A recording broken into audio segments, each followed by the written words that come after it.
അയോധ്യയിൽ രാമക്ഷേത്ര പ്രതിഷ്ഠാ ചടങ്ങുകൾ നടക്കുന്ന സമയം അങ്ങ് വടക്കുകിഴക്കൻ സംസ്ഥാനമായ അസമിൽ മറ്റൊരു ക്ഷേത്ര സന്ദർശനം നടക്കുന്നു.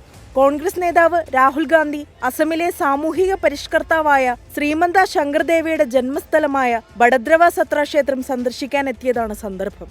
ഒരാശയത്തെ പിന്തുണയ്ക്കുന്ന രാജ്യത്തെ ഒരു വിഭാഗം ജനങ്ങളെല്ലാം അയോധ്യയിലേക്ക് ക്ഷണിക്കപ്പെടുമ്പോൾ മറുഭാഗത്ത് രാഹുൽ ഗാന്ധിക്ക് ക്ഷേത്രപ്രവേശനം റദ്ദു ചെയ്യപ്പെട്ടു.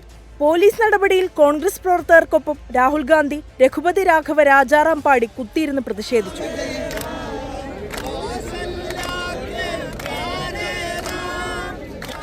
ഒരു വശത്ത് അയോധ്യയും മറുവശത്ത് രാഹുലിന്റെ ധർണയും. രണ്ടിലും രഘുപതി രാഘവ രാജാറാം കേൾക്കാം. പക്ഷേ പ്രതിനിധാനം ചെയ്യുന്നത് രണ്ട് ആശയങ്ങളും രണ്ട് രാഷ്ട്രീയവുമാണ്. ഞങ്ങൾക്ക് ക്ഷേത്രം സന്ദർശിക്കണം. ക്ഷേത്രം സന്ദർശിക്കാൻ കഴിയാത്ത വിധം ഞാൻ എന്തു കുറ്റമാണ് ചെയ്തത്? പ്രശ്നങ്ങൾ ഉണ്ടാക്കാൻ ആഗ്രഹിക്കുന്നില്ല. ക്ഷേത്രത്തിൽ പ്രാർത്ഥിക്കുക മാത്രമാണ് ലക്ഷ്യം. ഇതായിരുന്നു രാഹുലിന്റെ പ്രതികരണം. ആരൊക്കെ ക്ഷേത്രം സന്ദർശിക്കണമെന്ന് ഇനി മോദി തീരുമാനിക്കുമെന്ന് പറഞ്ഞ രാഹുൽ ഇന്ന് ഒരാൾക്ക് മാത്രമേ ക്ഷേത്രത്തിൽ പ്രവേശിക്കാനാകൂ എന്ന് പ്രധാനമന്ത്രിക്കെതിരെ ഒളിയമ്പെയ്യുകയും ചെയ്തു. ജനാധിപത്യ രാജ്യത്ത് ഒരു ക്ഷേത്രം സന്ദർശിക്കുന്നതിൽ നിന്ന് രാഹുൽ ഗാന്ധിയെ വിലക്കിയ നടപടിയെ സോഷ്യൽ മീഡിയ ചോദ്യം ചെയ്യുന്നുണ്ട്. ഒരു ക്ഷേത്രത്തിൽ പ്രവേശിക്കുന്നതിനെ ആർക്കാണ് എതിർക്കാൻ സാധിക്കുന്നതെന്നും എന്താണ് അസമിൽ നടക്കുന്നതെന്നും മാധ്യമപ്രവർത്തക രോഹിണി സിംഗ് എക്സ് പോസ്റ്റിൽ ചോദിച്ചു.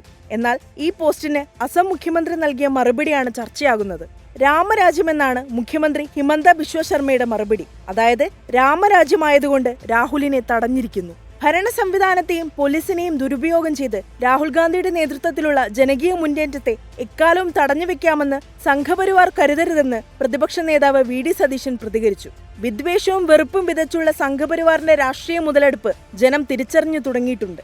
രാഹുൽ ഗാന്ധിക്ക് ക്ഷേത്ര ദർശനം നടത്താൻ RSSന്റെ തിട്ടൂരം വേണ്ടെന്നും വിശ്വാസം BJPയുടെയോ സംഘപരിവാറിന്റെയോ അട്ടിപ്പേറവകാശമല്ലെന്നും വി.ഡി. സതീശൻ FB പോസ്റ്റിൽ കുറിച്ചു. രഘുപതി രാഘവ രാജാറാം, പതീത പാവന സീതാറാം, ഈശ്വര അല്ലാ തേരേ നാം, സബ്കോ സന്മതി ദേ ഭഗവാൻ. ബാപ്പുവിന്റെ രാമനാണ് എന്റെയും രാമനെന്ന് തോമസ് കേസിയുടെ കമന്റ്. എന്തുകൊണ്ടാണ് BJPയും ഹിമന്തയും രാഹുലിനെ ഇത്രയധികം ഭയപ്പെടുന്നതെന്ന് അൻഷുമാൻ സെയിൻ നെഹ്റു എന്ന എക്സ് ഹാൻഡിൽ ചോദിച്ചു. രാമക്ഷേത്ര പ്രതിഷ്ഠാ ചടങ്ങ് നടക്കുന്നതിന് മണിക്കൂറുകൾക്ക് മുൻപും രാഹുലിന് നേരെ പ്രതിഷേധമുണ്ടായി. ന്യായ് യാത്രയ്ക്കിടെ രാഹുലിന് നേരെ മോദി മുദ്രാവാക്യവുമായി BJP പ്രവർത്തകർ പാഞ്ഞെടുത്തു. അവർക്കിടയിലേക്ക് ഇറങ്ങിച്ചെന്നും കൈവീശി കാണിച്ചുമായിരുന്നു രാഹുലിന്റെ മധുര പ്രതികരണം. ന്യായ് യാത്രയ്ക്ക് നേരെയുള്ള BJPയുടെ ആക്രമണത്തിൽ പ്രതിഷേധിച്ച് DCCകളുടെ നേതൃത്വത്തിൽ സംസ്ഥാനത്തെ എല്ലാ ജില്ലാ കേന്ദ്രങ്ങളിലും പ്രകടനങ്ങൾ നടത്താനും കോൺഗ്രസിന് പദ്ധതിയുണ്ട്.